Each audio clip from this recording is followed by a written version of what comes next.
Alright, ladies and gentlemen, Fab's in the house, and today I've got the Protech Malibu here with me for a review, and we're gonna analyze the look, the sound, and the feel of this guy. But first of all, don't forget to like the video and to subscribe to the channel if you're enjoying this kind of content. So let's see how big this guy is, because this is gonna be around 7.5 inch long when open, with a 3.2 inch long, 3.3 inch long cutting edge, and 4.2 inch long handle. So not a big boy, but let's see how this guy compares up against the unusual suspects. This is the Ontario Rat number 2, and it's smaller than the Malibu. This is the Ontario Rat number 1, and of course it is bigger. So what do you think the Spyderco Para 3 is gonna do compared to the Malibu? Longer handle for sure, and shorter blade for sure, and short overall length. So not doing that well on the handle to blade ratio, and same thing goes for the Spyderco Paramilitary 2. Look at that, it's pretty big compared to that. But what about the Chris Reeve knives, small Sebenza 21?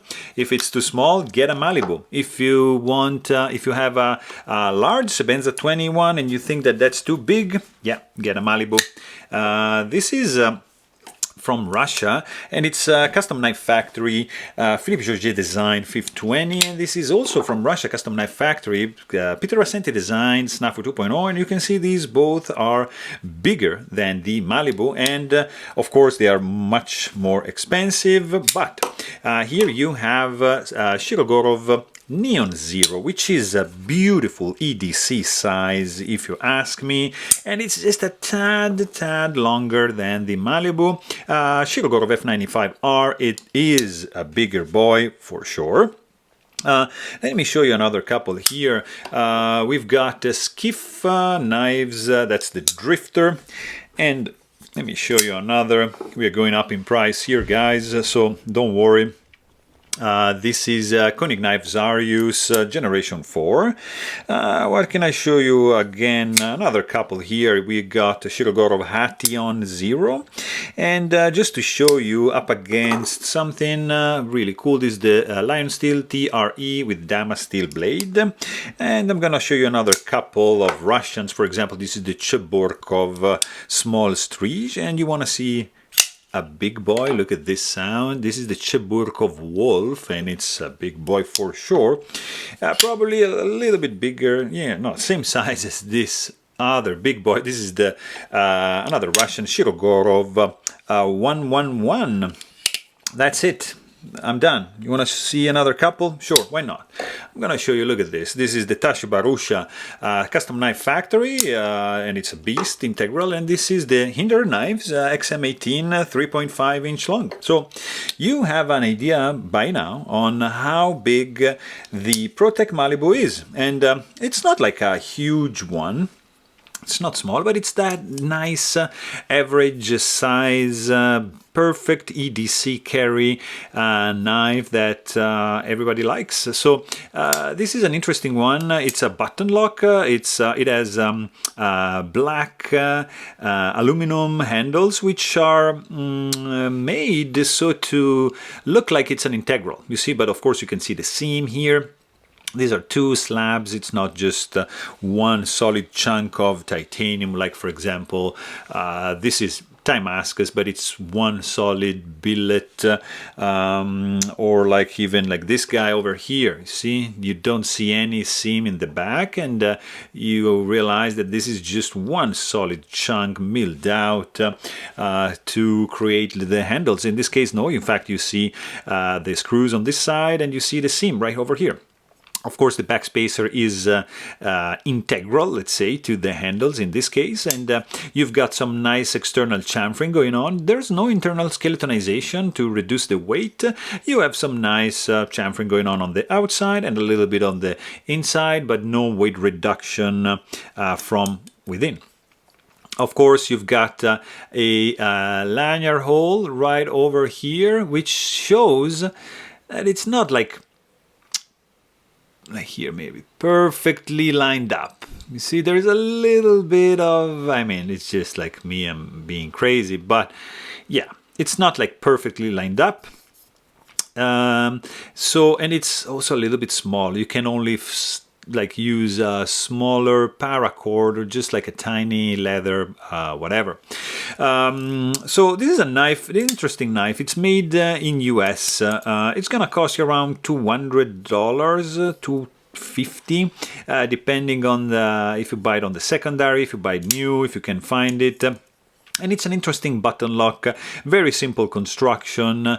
It has a deep carry pocket clip, which is tip-up carry only and right side only. It's not ambidextrous. And I like how the screws are absolutely flush, you see, with the pocket clip, like countersunk, and there's not gonna be any pants or fabric sticking and snagging into these screws when you try to pull it out of your pants, of your pockets. So very, very good design indeed, and nicely blacked out. So great job on the pocket clip. Of course, deep carry is gonna stick out like that much. Beautiful. Disassembly is pretty straightforward. You'd use like a T6, I believe, for the pivot and the stop pin and the handle screws, and you're done. You clean it out. It's pretty straightforward. The only thing you need to be paying attention to is just to, when you close it, just jam this guy inside and then screw it in. But beside that, you're good to go. Also, what is really cool about this one is the reverse tanto blade. I like this shape. I like that the blade, they kept it like sterile looking. They just laser etched their logo on the spine of the blade, which is a great thing, which is, by the way, it has like a hand rub satin finish, and the blade has a stonewash finish, so interesting. You have a straight spine with a slightly hint of chamfering, and then you've got this reverse tanto, and then basically this is like a full belly up to the end. The edge, it's not that symmetrical. You can see it's thinner, and then widens up and then thins down up to the sharpening choil. But what is really good, it's the stock thickness is it's not the thinnest, but it's robust, but flat ground like that. It's really, really thin behind the edge. Look at this. This is a pretty cool slicer. And they used CPM 20CV steel, which you can see the engraving like over here. Nicely stone washed, nice flats. You don't really see the plunge grind because it's recessed inside the handle, but this is a nice flat grind, nice geometry. It's a nice blade for sure. Also, I really like the absence of billboarding, and they just relegated to the spine of the blade. Really, really cool choice. Also, what I like of this guy is the sound, because you can actually deploy like that with a push button. You can do a light switch, or you can just do like a button lock deployment. So basically you just push the button, you do like a little bit of wrist flick, and then the blade just freely spins, you see, like the Benchmade free spinning basically. So as soon as the blade is like, let's say like this height, you can just release the button lock, and with the inertia gained, the blade is just gonna open and stop in the open position. Same thing goes when you close it. You can just use the button, and then the blade is gonna go, and with the inertia you just release the button a little bit before, and the blade is gonna close in your hand. So you can do this and that, you can do this and that. Okay, so very, very fidgety action, and very, very cool sound that you get when you play with this guy. So very, very interesting. Also, what I really like, actually, it's the weight, because this is 3.1 ounces in the pocket due to the aluminum and very simple construction, and it's really, really light in the hand, and there's no hot spots in the hand. So I love the ergos. I was a little bit afraid of this one, the pocket clip, but as you can see, the ramp is lower, so this point is lower than the actual height of the clip here, so it's not gonna be interfering with your grip when you squeeze onto the handle. So really, really good ergos. I like this finger groove. I like this chamfering going on over here. Nicely, nicely done. The reverse grip, it's a little bit less pleasant, especially if you have big hands, because it's kind of like a tiny handles, and it just doesn't feel like to feel the hand, or like that solid of a purchase in your hand. But overall, it feels solid. Even if it's light, it doesn't squeak or doesn't look like to be badly put together. Overall, has a nice feel to it. The texture is smooth. It feels good in the hand. I just see like a very tiny misalignment here. It's not the end of the world, but it's there. I like the clip ramp. There's no, of course, no blade play. It's pretty sturdy in the hand.